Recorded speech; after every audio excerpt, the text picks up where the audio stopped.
หลังจากฝนตกดินซุ่มหญ้าเขียวเนาะหญ้ามันเริ่มปงแล้วเนาะกี่แห้งเบิดแถวนี่เลยเอาหนูออกมาหากินหญ้าอ่อนก่อนหาเพิ่นออกกำลังกายก่อนขังเมียนถึงนะก็เพิ่มประมาณถึงน้อยหนึงเขาก็เอาออกมาเลาะมาเที่ยวอีกแต่ว่าเฝ้าเลยว่าน้ำเพื่อนนี่ก็มาหลายมา2-3โตวเนาะมันก็บ่ค่อยดื้อหรอกแต่ว่าเขาก็บ่ไว้ใจมันคือกันของ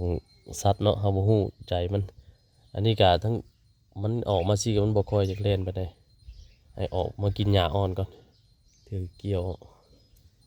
มากินหญ้าอ่อนนะ